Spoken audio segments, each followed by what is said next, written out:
Fala rapaziada, beleza?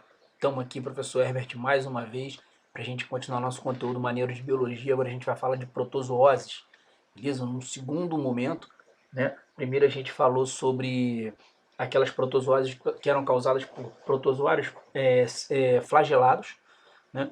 E aí agora a gente vai ver três doenças, uma delas causada por um risópode e as outras duas por um esporozoário.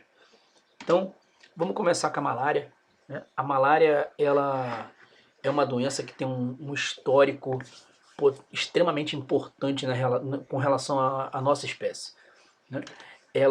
A gente pode dizer que foi a doença que mais matou os seres humanos em toda a história, né? Existem relatos dela, já desde a antiguidade, né? Ela se difundia muito na região do Mediterrâneo também. Então, tipo, o berço da civilização ocidental ali, junto com os gregos, e já existiam relatos, né, de pessoas contaminadas com malária nessa época. E, assim, existem registros fósseis de homens pré-históricos, né, da idade da pedra, já com malária, né? Então a gente vai ver até um aspecto importante evolutivo relacionado à incidência de uma condição genética chamada anemia falciforme, um pouquinho mais adiante. Tá? Então é o seguinte, ela é causada por um protozoário chamado Plasmodium, do gênero Plasmodium. Existem várias espécies de Plasmodium, eu listei aí, né, os 5 que são mais comuns, né, no mundo inteiro. E eles causam tipo diversas variantes da malária, que na verdade a gente classifica como malária porque os sintomas são bem parecidos, as características são bem parecidas, o que eles provocam é muito parecido, só que a diferença está, na maioria das vezes, no tempo que ele leva para se reproduzir. Daqui a pouco eu vou falar detalhes sobre isso também, beleza? Então, esse carinha aqui eu vou apontar com o mouse para você dar uma olhadinha, né? Dentro da hemácia, vários plasmódios, tá? E ele infecta essa célula do sangue em um dos estágios do desenvolvimento dele, beleza? E essa doença é transmitida pela picada do mosquito prego, que é o Anopheles. Esse aqui, né, bem definido aí nessa foto, tá bem bonita. Esse é um mosquito que é característico de região de clima tropical super úmido, beleza? O clima é equatorial. Tá? Então, a gente, para poder ter malária, a gente depende de área de incidência do mosquito, beleza? Então, ele é um transmissor, e isso é uma diferença em relação a ser simplesmente um vetor, porque na verdade aqui você tem uma relação em que ele é o verdadeiro hospedeiro da, da malária, beleza? O que acontece? Olha só, um mosquito que tenha o protozoário, ele pica a pessoa. E quando ele pica a pessoa, lá na glândula salivar dele, ele aloja o estágio do protozoário, que é chamado de esporozoito. Aí o esporozoito cai na nossa circulação, né, porque o mosquito, quando pica a pessoa, ele libera saliva como um anticoagulante e anestésico para a gente não sentir a picada, né, e ele continua sugando o sangue. E aí o esporozoito cai na circulação e ele vai chegar no fígado. Quando ele chega no fígado, ele sofre uma primeira transformação, virando o que a gente chama de merozoito. O merozoito volta para o sangue e vai infectar as hemácias. Dentro das hemácias eles se multiplicam, como eu tinha mostrado aqui. Ó. Então um merozoito se multiplica dando origem a vários merozoitos, que acabam saindo das hemácias, atingindo a circulação e infectando outras hemácias e fazendo isso. Então quer dizer, durante o ciclo dele a gente vai ver estágios em que há rompimento de hemácias em determinado período. E a cada vez que passa o tempo, mais hemácias se rompem, né? E aí, o que acontece? Esses merozoítos, eles em algum momento, eles vão acabar originando o estágio que a gente chama de gametócito, que é como se fosse um cisto, beleza? Que é absorvido, né, que é ingerido pelo mosquito prego quando ele pica uma pessoa que está contaminada, sacou? Então quando a pessoa estiver contaminada, ele vai picar a pessoa, né? Esse mosquito, esse protozoário dentro do intestino do mosquito vai gerar uma outra forma, que é uma forma gametocítica, sacou? Que vai reproduzir por reprodução sexuada. Então assim, o que acontece? A diferença entre o hospedeiro definitivo, que nesse caso é o mosquito, e o hospedeiro intermediário, que somos nós, é que no hospedeiro definitivo ocorre a etapa de reprodução sexuada, enquanto que no hospedeiro que é o nosso caso no hospedeiro intermediário, ocorrem apenas estágios de reprodução assexuada, beleza? E aí, o resultado dessa reprodução sexuada, vão ser novos esporozoídos que vão se alojar lá na glândula salivar do mosquito, entendeu? Então, assim, no mosquito não tem a doença, tá? É simplesmente uma forma que o protozoário encontrou de se reproduzir, né, originando novas formas infectantes, e aí a gente acaba desenvolvendo doença e vários sintomas, né, somente relacionados a infecções do fígado e sintomas relacionados ao rompimento das hemácias. Tá? As hemácias são responsáveis pelo transporte de gases, então você já tem tipo já tem que pensar em algum tipo de processo bem semelhante a uma anemia. Tá? Mas a gente vai ver os sintomas daqui a pouquinho. Então, uma coisa importante de se falar sobre a malária é que ela acaba sendo endêmica de regiões equatoriais, né? Aqui no Brasil, ele está praticamente restrito à região norte, porque na região norte a gente tem aquele clima que tem umidade o ano inteiro. Então, o mosquito depende dessa umidade para se reproduzir. Então, nessas áreas, principalmente nas áreas de floresta mais fechada, a gente encontra muito mais mosquitos. Então, a chance da pessoa contrair a malária nessas áreas é muito maior. Entendeu? E é lá também que a gente encontra o mosquito transmissor, que é o Anopheles. Em outras áreas do Brasil ele é extremamente raro. No Sudeste a gente encontra em alguns lugares. Foi ano passado, teve um surto do ano passado para esse ano, um surto de malária no Espírito Santo. Tá? E chegou a ter alguns casos, ano retrasado, 2 anos atrás, aqui no Rio de Janeiro, no interior do Rio de Janeiro, alguns casos de malária também, tá? Principalmente por conta de pessoas que vêm infectadas de outros lugares, e aí chega aqui algum mosquito acaba sendo responsável pela transmissão, né? Mas são surtos que acabam dependendo da estação chuvosa. Então, quando ocorre um aumento no número de casos na região sudeste, principalmente, sempre vai ser no verão, que é a época que tem mais chuva. Quando a gente chega lá no clima equatorial, é o ano inteiro, porque tem chuva o ano inteiro. Chove mais durante o verão, mas chove muito também, né, quando não é verão.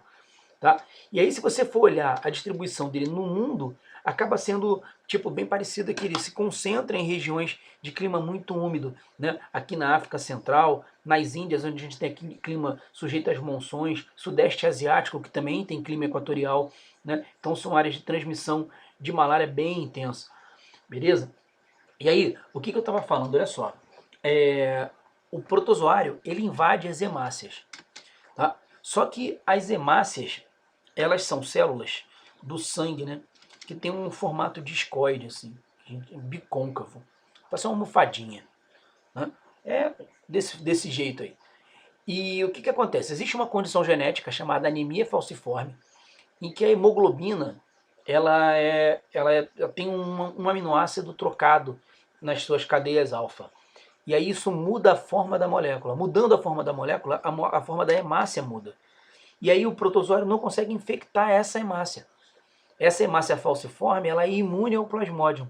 Então pessoas que têm anemia falciforme, elas já são naturalmente resistentes à malária. Então nota que é o seguinte, essa região aqui da África Central, Equatorial, ela é tipo exposta, ela tem uma população humana mais antiga, evolutivamente falando, e que está exposta à malária há muito mais tempo. Então, o que acontece? A seleção natural ela age priorizando a sobrevivência daquela galera que tem vantagem de sobreviver, né? E aí, nessas regiões aqui, não contrair malária é uma vantagem, porque muita gente morre de malária durante todos os anos por falta de atendimento, por falta de remédio, né? E é uma doença grave. É uma doença que tem sintomas graves. Ela é tratável, ela é curável, mas ela tem sintomas graves. Então muita gente acaba morrendo de malária, né? Algo em torno de 5%, 5 a 10%, né? Tem grande chance de morrer por conta dela, né? Então, assim, a galera que tem anemia falciforme nessa região, ela tem uma incidência, né? Uma proporção na população muito maior. Olha só, no resto do mundo, fica basicamente em torno entre 0 e 3%, né, de pessoas que têm anemia falciforme. Aí quando você vai chegando para essas áreas de incidência mais antigas, a frequência é muito maior, chegando até a mais de 15% da população. Beleza? Então olha lá, os sintomas dela estão associados, como eu falei para vocês, ao ataque ao fígado, né? O fígado ele libera muitas enzimas, ele é responsável por uma grande quantidade de reações que acontecem pelo corpo, tá? E aí, tipo, quando alguma doença acomete o fígado, é, uma das reações do organismo é febre. Né? A febre é por conta da infecção e também por conta do fígado ter sido afetado nessa região. Aí, o que acontece? A gente tem alternância entre calafrio por conta da febre e calor intenso quando a pessoa não tem febre. E uma suadeira danada, sua pra caramba, dor de cabeça, dor no corpo, tá? E a icterícia é quando a pessoa tem fica com a pele amarelada. Isso acontece porque a hemoglobina, a hemácia quando se rompe, ela libera restos de hemoglobina que acabam amarelando o sangue, entendeu? E aí aquela falta de apetite, o cansaço que são característicos de processos anêmicos. E aí em casos mais graves ele acaba causando convulsão, coma, morte. Né? Existe grande chance da pessoa morrer, quer dizer, grande chance, é uma doença bem grave, uma doença que tem cura, que tem tratamento, mas ainda não tem vacina, beleza? Tem sido pesquisadas vacinas, mas é um protozoário muito complexo, entendeu? Então produzir vacina contra isso é bem difícil, bem difícil. Mas um dia a gente consegue. E assim, como é que a gente combate isso então? Pô, é basicamente combatendo o transmissor, combatendo o mosquito transmissor. Levando em conta que ela é uma doença principalmente relacionada a regiões que são naturais, né, florestas, matas tropicais, matas equatoriais, a gente não pode sair tacando inseticida de qualquer maneira no ambiente, porque ele vai acabar provocando um grande impacto ambiental. Então tem que partir de proteções individuais. Né? O mosquito se prolifera na floresta. Aí é claro que evitando a proliferação do mosquito próximo das regiões habitadas, isso é uma vantagem. Né? Diminui a chance de haver contato com o mosquito e contaminação, sabe? Mas o principal nesse caso seriam as proteções individuais. O cara chegar e passar repelente todo dia, usar mosquiteiro pela casa, tela na janela, tá? Inseticida dentro de casa, beleza? Bom, aí vamos para a próxima doença, que é a amebíase ou disenteria amebiana, tá? E aí ela é causada por um tipo de ameba, que é a entamoeba histolítica, beleza? Ela é um risópode, ela se locomove por pseudópodes, beleza? E a gente contrai a disenteria amebiana basicamente a partir da ingestão de água e alimento contaminado pelos próprios cistos da ameba. Tá? Então é um tipo de doença que é bem comum, bem fácil de se contrair, tá? Porque nós somos os únicos hospedeiros aqui nesse caso e a gente acaba se contaminando e recontaminando algumas vezes por falta de higiene. Tá? E muitas vezes, obviamente, por falta de saneamento básico. Tranquilo? Então aqui eu tenho um ciclo simplificado da amebíase, né? O cara consome um alimento contaminado ou bebe água contaminada, né, com os cistos da ameba, e aí ela lá no intestino, esses cistos se rompem e liberam as amebas. E aí quando as amebas estão no intestino, elas tipo, se fixam na parede do órgão e produzem um muco para grudar ali dentro. E aí, eventualmente, algumas hemácias podem tipo, romper essa parede e danificar a parede de vasos sanguíneos, cair na circulação e atingir outros órgãos.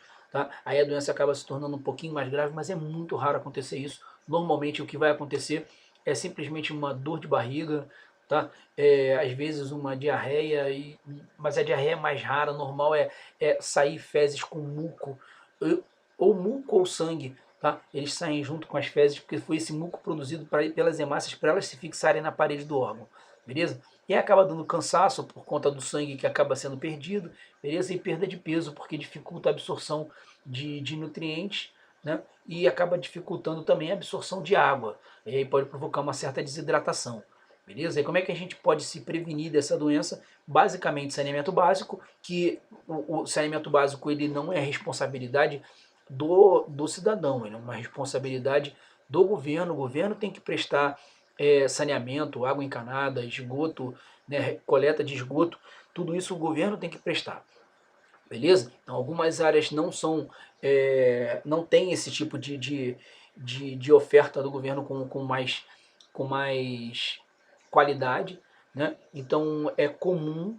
haver o contato da água que já foi utilizada com a água que ainda vai ser utilizada, né? Então as fezes às vezes são liberadas num curso de água da região e esse curso de água acaba sendo utilizado para irrigação de plantação, alguma coisa desse tipo, acaba contaminando os alimentos, beleza?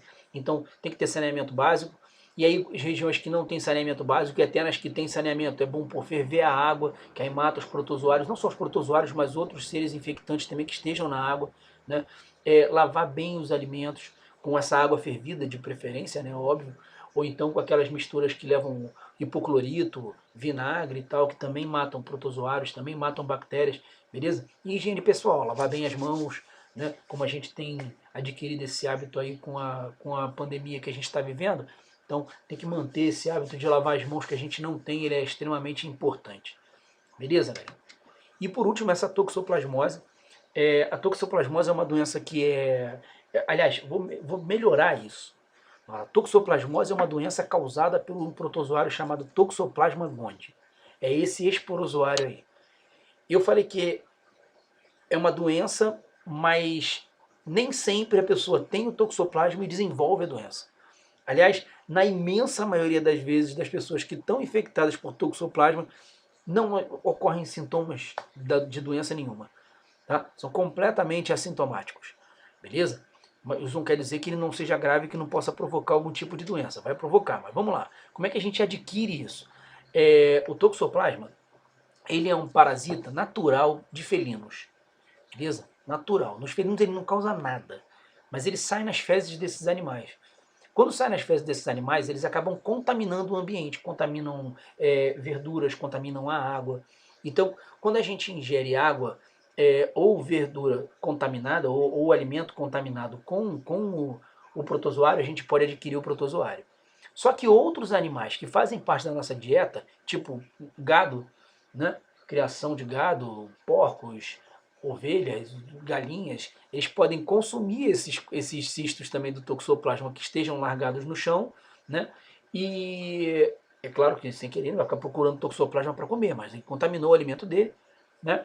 E aí ele contamina a carne do bicho, e a gente quando come essa carne mal passada, a gente acaba se contaminando também, tá?